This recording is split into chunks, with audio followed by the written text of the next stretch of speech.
So we're in the bungalow and we're starting to prepare for the new electric infrared heaters.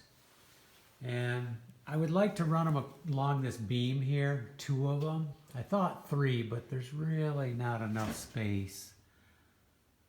Maybe if I came over all the way to here. I'll have to measure that again. If I do that, it might work. Because this side is pretty open. We have this copper line here, and we had wires. There was a black wire running right across the middle. This one was running up in here, in the middle of the beam. But I took the staples out, which is tricky. The only way I know how to do it is to use a screwdriver. And you want to go behind the staple and behind the wiring and slant it so that you're not going to hit the wiring. So let's see, one over here.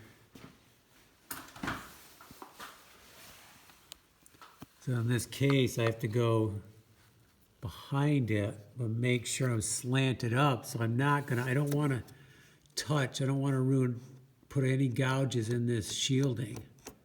I don't like that at all. And I hate taking these out, especially when they're nailed in extra tight. But it's the only way I can get the wires run where I want them. I would like wires run really clean.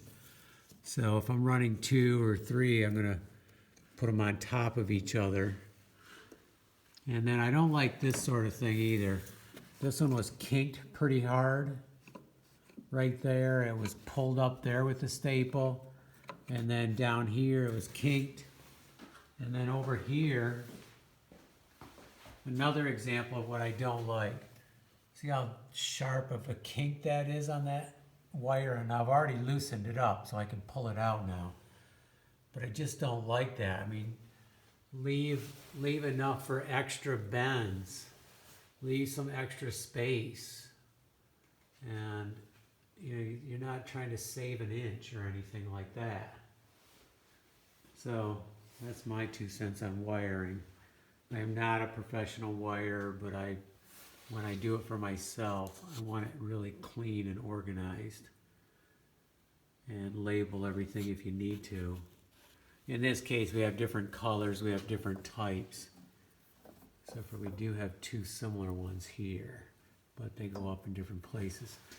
So I'm going to kind of clean this area up, get them stapled up nice and high and even, and that'll give us room for the heaters along through here. I'm going to look at the diagrams and refresh my memory on how to wire them and pull the thermostat out and look at that too. I know they need to be wired in parallel, and it's 12-2 with the ground. And then I need to refresh my memory on how I'm doing that. I think it's pretty easy. I just haven't done it in a few years. Okay, so let's keep going. Get ready for the heater. And then from here, we're going to take it over and down into our box, which ideally all this is going to be changed, but I can't tackle it right now. So I do know that there was a dryer wire for the dryer that comes down right here.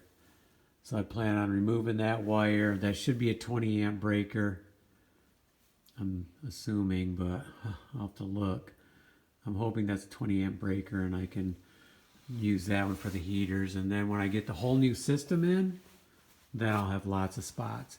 And I see that this one goes up and around and down and into here. So most likely I can pull these. I can pull that out, I think. I know I can twist them out. But what I want to do is make sure that this box is no longer active when I open it up. So I either have to, at least, if I have to, I might have to pull all these. But I think probably that one. Then we'll test the electric here and make sure everything's off. And then when we get our new box, it'll all be wired back in, everything. And that'll be interesting. And the meter will come from the other house, so that'll be gone. So I shouldn't even talk about this. It's going to be a totally separate project, but for right now we have to hook into it to get these heaters live. It's getting really cold and this furnace is not working, so we need to get these live. Okay, let's get to work.